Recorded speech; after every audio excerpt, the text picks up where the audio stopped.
돈 셀 틈 없는 분야별 맞춤 정보. 알아야 지킨다. 생활 경제 백서.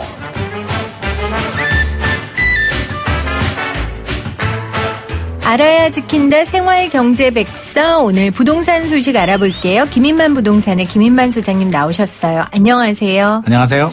저는 옛날부터 이렇게 차 타고 가다 보면 식당 간판에 자기 이름 걸고 식당 하시는 분들 있잖아요. 뭐 네네. 땡땡땡 추어탕 뭐 네네. 이런 가끔 자기 사진도 되게 크게 하시고. 그러면 보면 자기 이름 석자를 걸고 이렇게 장사하시는 분들은 굉장히 각오가 남다르신가? 막 이런 생각을 하거든요. 예. 어떻습니까? 이 김인만 부동산의 김인만 소장님은. 각오가 남다른 건 아니고요. 네. 그래도 좀 더 정정당당하게 이름을 걸고 믿음을 주면서 부끄럽지 하겠다. 않게. 부끄럽지 않게 하겠다라는 의지의 표현. 네. 네, 그런 의미입니다. 저 그런 분도 봤어요. 부모님이 제게 주신 이름 석자가 부끄럽지 않게 열심히 뭐 하겠습니다. 타이어 무슨 하시는 분이었어요. 네네. 그거 보면서 이름 석자를 저렇게 올린다는 건 대단하구나 이런 생각했었거든요. 열심히 해보겠다. 네. 자, 자신의 이름 석자를 걸고 방송을 하시는 우리 김인만 부동산, 김인만 소장님과 오늘 이야기 나눠볼게요. 자, 집값 흐름 살펴봐야죠. 먼저 집값 강세 지역이었던 용산과 동작구가 드디어 하락세로 전환했습니까? 네. 9.13 대책 발표의 효과인 것 같습니다. 한 8주 만이죠. 8주 만에 둔화가 됐는데요. 서울 전반적으로 모두 약세입니다. 지금 0.02%까지 떨어졌는데요. 한참 오를 때는 0.4%가 넘었죠. 그러니까 거의 뭐 한 10분의 1 토막 정도 났는데 용산 같은 경우는 좀 상징적인 의미가 있습니다. 박원순 시장님께서 그렇죠. 여의도와 용산 개발을 하겠다고 하면서 어떻게 보면 최근 서울 집값 상승의 발화점이 용산이었는데 그 용산이 이제 하락세로 전환됐다니까 굉장히 의미가 크고요. 3년 10개월 만에 하락을 했다고 합니다. 그리고 동작구도 이제 많이 상승을 했는데요. 이렇게 꺾인 거로 봐서 이게 조금 더 지켜봐야 되겠지만 9.13 대책 효과가 의외로 좀 강하게 나오지 않나 싶은 생각이 듭니다. 네. 박원순 시장님 이제 두 팔 뻗고 주무시려나? 네, 이제 마음이 좀 편해지지 않았을까. 조만간에 또 개발 발언이 또 나오면 어떡하나. 저도 안 하시겠죠. 그때 실컷 하셨는데. 맞습니다. 그렇잖아요. 네. 본인도 말씀하시고 우리나라 부동산이 이렇게 즉각적이었구나를 정말 체감하셨을 텐데. 아마 깜짝 놀라셨을 것 그러게요. 같습니다. 3년 10개월 만에 용산 동작구 하락세로 전환했다는 소식 전해주셨고요. 그러면 거래량 자체도 많이 준 거죠?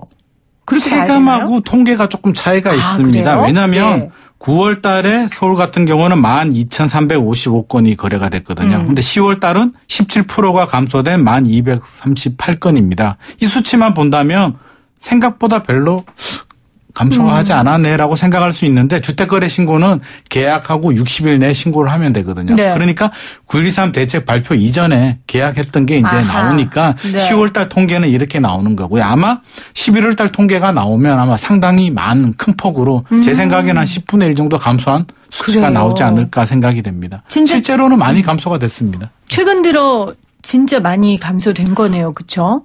거래가 이제 다른 부동산들 물어봐도요. 뭐 거래가 거의 안 되고 있고 뭐 놀러 간 부동산들도 많고요. 저도 한가해서 좋긴 좋은데 이러다가 밥 굶는 것이 아닌가 이렇게 걱정해야 될 상황입니다. 글쎄요. 대한민국이 부동산이 밥 굶을 정도의 그런 부동산 안정기가 올까요? 이게 사실 거래량이 줄어드는 게 이게 바람직한 현상은 아니거든요. 가격이 하락을 해도 거래량이 뒷받침이 되면서 가격이 조금씩 떨어져야 되는데 지금은 집주인들은 사게 팔 생각이 별로 없고요. 조금 더 기다려보자는 마음이고 매수자들 집을 사야 되는 분들도 일단 기다려보자는 마음이고 임대도 많이 등록을 했잖아요. 그래서 여러 가지 부작용으로 지금 거래가 실종된 상황인데 제가 볼 때는 이게 좀 정상 상황은 아닌 것 같고요. 정부에서도 가격 하향 안정은 좋은데 조금 거래가 되는 사실은 양도세 중과세 때문에라도 팔고 싶은 사람이 좀 부담스럽거든요. 그래서 뭐 대출 규제도 하고 다 좋은데 좀 탈출구는 좀 만들어주면서 거래량을 늘릴 수 있는 방안도 좀 고민을 해야 될 것 같습니다. 네, 좀 숨은 쉴 수 있게 하자. 네네. 시장이 너무 죽으면 그것도 안 좋은 거니까요. 부작용이 그렇죠? 상당히 크지죠. 그럼요. 네, 뭐든지 극단적인 건 안 좋은 것 같아요. 네, 맞습니다. 자, 전국 상승률 1위 지역 성남 분당도 떨어졌다면서요. 2017년이죠. 작년 분당이 상승률 1위를 기록했거든요. 그래서 굉장히 다시 천당 밑에 분당이 다시 오지 않았냐. 10년 전에 천당 밑에 분당이라고 했었거든요. 네. 그래서 한동안 이게 천당이 죽었다, 분당이 끝났다라는 이야기를 했는데 작년에 1위를 하면서 화려하게 부활을 했는데요. 최근에 서울도 그렇지만 분당도 꺾였습니다. 14주 만에 0.01%로 떨어졌는데요. 아마 최근 1년 동안 너무 많이 상승한 상승의 피로감과 9.13 대책 등 여러 가지 대책들이 맞물리면서 사실 뭐 강남이 꺾이는데 분당이라고 안 꺾이겠습니까? 그래서 분당도 꺾이는 거로 봐서 전반적으로 이제 서울 수도권 지역은 안정세를 보이고 있는데 지역마다 조금씩 또 차이가 있습니다. 그래서 네. 고양이라든지 뭐 안 오른 지역들도 일부 좀 더 오르는 지역들도 있는데 대표적인 지역들은 지금 꺾인 상황입니다. 강남이 잡혔느냐 안 잡혔느냐가 이제 집값 안정의 바로미터라고 알고 있는데 지금 네. 강남도 잡혔는데 분당이 안 잡혔겠어요? 라고 말씀을 미리 해 주셨어요. 예. 강남 상황 어떻습니까? 강남 당연히 잡히는 게 정상이겠죠. 강남 같은 경우는 이제 마이너스 0.0%인데요. 지난달이 0.02였거든요. 그래서 강남, 서초, 송파 모두 마이너스, 서초가 마이너스 0.07%고요. 송파가 0.05% 마이너스. 그래서 모두 하락 폭이 확대되는 상황입니다. 그래서 사실 강남이 꺾이지 않으면 문제가 되죠. 정부의 그렇죠. 주 타겟이 강남이거든요. 네. 그래서 만약에 강남이 꺾이지 않으면 또 더 강력한 왜곡된 규제들이 나오기 때문에 사실 용산하고 동작구가 꺾였다는 얘기는 강남이 꺾인 다음에 꺾이기 때문에 뭐 지극히 정상이고요. 이게 다만 대세 하락으로 접어들었냐는 이제 대책이 나온 지 이제 얼마 되지 않았죠. 네. 9.13 대책이 나오고 이제 한 달 반, 2달 조금 되어 가는데 조금 더 지켜봐야 될 것 같고요. 지금 당장의 효과는 마이너스로 전환이 되면서 하향 안정화가 되고 있는 상황입니다. 네, 이게 흐름이 되려면 조금 더 시간이 필요하다. 그렇죠. 아직 거래량이 뒷받침되지 않고요. 집주인들도 사게 팔 생각이 없고요. 매수자들도 사실 이게 바닥이다 하향 안정이라고 하면 뛰어드는데 매수자들도 다 기다리고 있거든요. 네. 조금 더 떨어지기를 기다리고 있는데 현실적으로 또 현장에 가보면 급매물이 별로 없어요. 그래서 많이 떨어질 걸 기대하고 현장에 갔다가 와 이거 가격이 하나도 안 떨어졌네라고 네. 해서 발길을 돌리는 경우들도 많이 있습니다. 네. 수도권에서 오른 지역도 있던데요. 고양 덕양구랑 경기 부천시인데 네. 뭐 특별한 호재가 있었습니까? 뭐 교통 호재들이 좀 남아 있습니다. 네. 덕양구 같은 경우는 대곡 역세권이나 뭐 GTX죠. 광역 급행철도 호재가 있고요. 부천도 소사 원시선 교통 호재가 있기 때문에 좀 상승을 했는데 사실 분당이나 강남 같은 경우는 최근 한 2, 3년 동안 많이 올랐거든요. 많이 네. 오른 지역들은 피로감이 쌓이는데 이런 서쪽 지역들은 사실은 많이 오르지 않았습니다. 그래서 교통 호재가 있으니까 좀 올랐고요. 토지 보상도 고양이나 김포 같은 경우는 올해 말까지 한 2조 7천억 정도 토지 보상이 풀리거든요. 네네. 그래서 그런 영향 여러 가지 영향을 감안해서 조금 오르는데 이 일부 지역을 가지고 뭐 다시 또 반등을 하느냐 이렇게 보기에는 좀 무리가 있을 것 네. 같습니다. 가을 이사철이 언제예요? 9월? 추워지기 전에? 원래는 그런데요. 사실 네. 이제 계절적인 뭐 없어요? 가을 이사, 뭐 봄 이사 이게 사실 큰 의미가 없게 이제 부동산 시장 분위기가 맞물리고 특히 지역별로 입주 물량 영향이 크거든요. 그래서 네. 입주 물량에 따라서 한동안에 세종시가 좀 고생을 했거든요. 입주 물량이 많았는데 최근에 이제 입주 물량이 마무리가 되면서 전세값이 오히려 1.09% 올랐습니다. 그래서 세종시는 좀 올랐고요. 서울 같은 경우는 좀 약세를 보이고 있습니다. 물론 지역마다 좀 다른데요. 올해 전세 가격 상승률이 0.14%인데 이게 2015년도에 1.3%까지 크게 올랐다가 이제 2016년도 0.5% 이렇게 점점 낮아지면서 안정을 찾고 있는 상황인데요. 올해 말까지 입주 물량이 2만 5천 가구 정도 되고요. 네. 올해 분양 물량도 한 2만 가구가 넘거든요. 그래서 전반적으로 보자면 당분간은 서울 전세 시장이 네. 좀 안정을 찾지 않을까 싶은데 또 변수가 있는 게 뭐냐면 주택 시장도 매매 시장도 주춤하잖아요. 근데 이게 변수가 뭐냐면 매매 시장의 시간이 좀 더 지나서 하향 안정화가 확실하게 된다면 사람들 마음이 굉장히 간사해서 사실 집을 살 때에는 좀 손해보지 않았으면 좋겠다라는 마음과 올랐으면 그렇죠. 좋겠다라는 마음이 있는데 그럼요. 이게 오른다라는 확신이 없으면 굳이 집을 살 필요가 있을까? 집값의 반 정도 세금도 내지 않는 전세가 얼마나 좋은 제도예요. 네. 그래서 실수요자들이 전세로 돌아서게 되면서 오히려 전세를 또 자극할 수도 있거든요. 그래서 지금 당장은 안정이 될 수는 있겠지만 매매 시장 안정이 한 1, 2년 지속이 되면 오히려 전세는 또 강세로 전환될 가능성도 있습니다. 네. 근데 궁금한 게요. 이것도 네. 되게 단순한 질문인데 네. 인구가 준다 뭐 말들 얘기인데 왜 이렇게 신규 아파트들은 왜 이렇게 많이 져요? 왜냐하면 네. 제가 이제 이번 주에 부산 갔다 왔어요. 근데 부산 영도가 인구가 빠지기로 굉장히 유명한 지역인데 거기도 날이 무섭게 새로운 건물들이 막 생기거든요. 네. 근데 얼핏 들으니까 올해까지가 마지막이다. 규제가 생기니까 빨리 해야 된다. 이런다 그러는데 인구도 없는데 왜 이렇게 지어요? 이게 우리가 착각하기 쉬운 게요. 이제 인구가 감소되면 아파트 가격이나 부동산 가격이 떨어지지 않느냐라고 얘기하는데 이게 단순히 수요를 인구로 이렇게 그렇게 하면 안 붙여버리면 문제가 되는 게 뭐냐면 자, 우리가 집을 살 수 있는 연령대가 이게 10대들은 금수저 아니면 집을 못 사잖아요. 대부분 40에서 69세 인구들이 집을 사는데 우리가 인구가 줄어드는 출생률이 줄어든 게 한 10년 전부터 출생률이 감소가 됐거든요. 그렇게 본다면 앞으로 한 15년, 20년까지는 출생률 전체 인구 자체는 조금 줄어들 수는 있지만 집을 살 수 있는 주택 구매 연령 자체가 줄어들려면 아직까지 한 20년이 남았고요. 우리 수요를 본다면 인구의 절대 수요도 있지만 인구 이동의 상대적인 수요도 있고요. 우리가 심리 같은 인구라도 오른다라는 분위기가 되면 막 달려들었다가 사지 않으면 또 사지 않거든요. 그래서 수요는 이제 구매 능력과 이제 구매 심리가 나눠지는데 구매 욕구라고 하죠. 그래서 능력이 돼도 오르지 않으면 안 사는 게 사람 마음이거든요. 그런데 특히 아파트 시장 같은 경우는 그게 굉장히 강해요. 그래서 능력이 되고 여러 가지 여건이 되더라도 주택 시장이 좀 불안정하게 되면 안 사는 게 사람들 심리이기 때문에 이게 단순히 인구가 줄어들었다고 해서 지금 당장 영향은 있는 건 아니고요. 제 생각에는 한 20년 후가 되면 이제 우리나라 인구 감소의 영향이 본격적으로 좀 나타나지 않을까 생각합니다. 우리 아이들은? 그렇죠. 근데 사실 20년 후가 또 어떤 변화가 있을지 모르잖아요. 그렇죠. 외국처럼 또 외국인들이 또 많이 들어올 수도 있고요. 뭐 통일이 될 수도 있는 거고요. 그렇네요. 모르기 때문에 지금 당장은 인구 감소 때문에 크게 영향은 없다. 그렇게 이해하시면 될 것 같습니다. 네.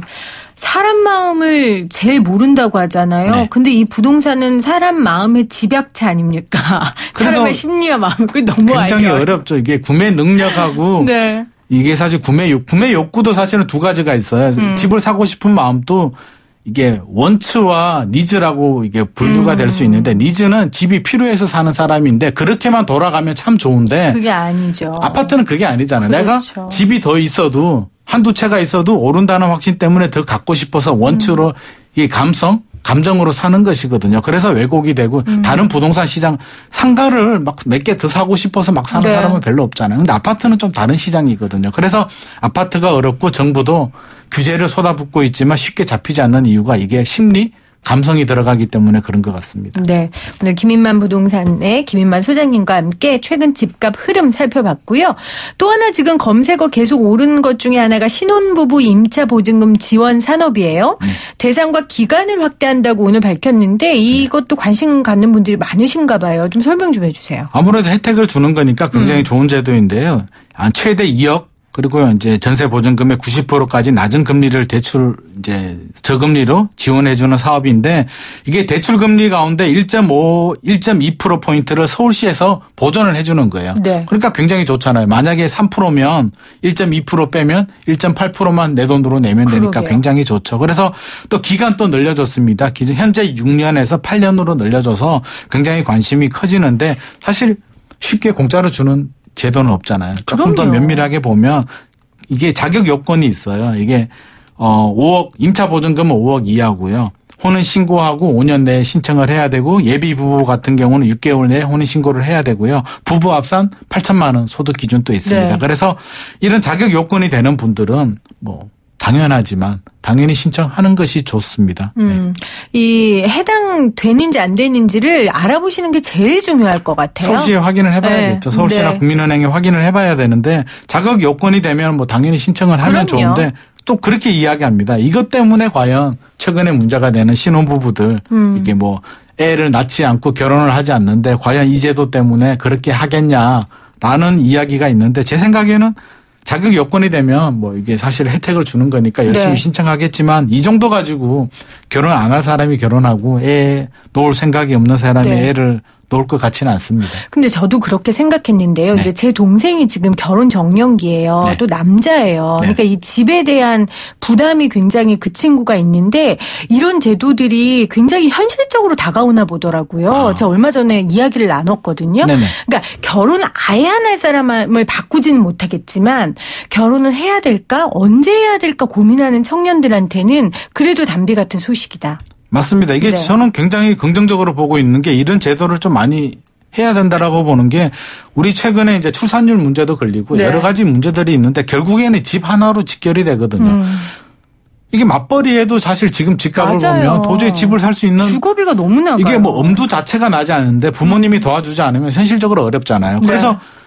집을 살 수가 없는데 어떻게 결혼을 하고 어떻게 애를 맞아요. 놓을 것이며 도저히 엄두가 안 나는데 저는 서울시도 그렇고요. 정부도 그렇고요. 이런 저리의 신혼부부들을 그럼요. 위한 주거를 많이 제도를 만들었으면 좋겠고요. 임대 아파트도 좀 많이 네. 해가지고 서울 도심에 물론 정부나 서울시도 노력을 하고 있겠지만 좀 더 적극적으로 그냥 도시 빌딩 공시를 개조하는 것이 아니고 뭐 유유지라든지 뭐 용적률을 어떤 올리든지 해서 그냥 뭐 1, 2천 세대가 아니고요. 저는 좀 파격적으로 한 10만 채 정도는 네. 영구 임대 신혼부부들을 위한 값싸게 할 수 있는 문제만 해결해 준다면 우리나라 사회 문제들이 상당히 많이 해결되리라고 생각합니다. 대부분. 그렇죠. 저도 그렇게 저는 꼭 생각을. 그렇게 해야 된다라고 생각을 합니다. 네. 제가 오늘 오프닝에서도 했거든요. 쌀로 밥 짓는 소리 하지 말고 밥을 지으셔라. 멋집니다. 멋지죠? 네. 국회의원들 밥값은 하셔야 되지 않겠냐. 공무원분들도 그렇고요. 그렇죠. 꼭 그렇게 말씀드리고 싶은데 네. 또 괜히 국회의원님들 들으실까 봐. 들으시니까 해야죠. 아, 그런가요? 네. 꼭 이런 그래서 제도들. 사실 이게 서민들을 굉장히 맞는. 중요한 문제예요. 지금도 저출산 예산을 많이 쏟아붓고 있잖아요. 네. 괜히 엉뚱한 데 쏟아붓지 말고 사실 주거 문제, 영구 임대 아파트라든지 저리 대출 문제 이런 쪽에 많이 집중을 해준다면 네. 저는 상당히 효과도 있을 것이고요. 맞습니다. 우리나라에도 많이 도움이 될 것 같습니다. 네. 짧게요. 네. 정부가 지난 30일에 경기 인천 등 6곳 공공주택지구 네. 그 인근 지역을 토지거래 허가 구역으로 지정했어요. 네. 토지거래 허가 구역 뭡니까? 이게 투기 우려가 있는 지역에 대해서 이제 2년 동안 이제 토지거래 허가 구역을 지정하게 되면 거래할 때 이제 시장의 허가를 받아야 됩니다. 물론 네. 뭐 요건이 있는데요. 주거 지역 같은 경우는 180제곱미터, 뭐 상업 지역은 200제곱미터 넘어가면 허가를 받게 되는데 이게 굉장히 껄끄럽고 부담스럽습니다. 이게 그냥 거래만 하면 되는데 시장의 허가를 받아야 된다라고 하니까 아무래도 투기 억제를 하는데 좀 도움이 되겠죠. 투기 억제하는데 도움될 거다. 네, 그래서 정부에서 발표된 지역들을 보면 이제 광명 하안동이라든지 뭐 의왕 포일동 여러 가지 6개 지역이 나왔는데요. 네. 공교롭게도 이게 9.1 대책에서 정부에서 주택 공급을 하겠다라고 30만 호를 공급하겠다라고 했잖아요. 그런 지역들과 좀 오버랩이 되거든요. 그리고 인천 검암동 같은데. 그렇죠. 그래서 네.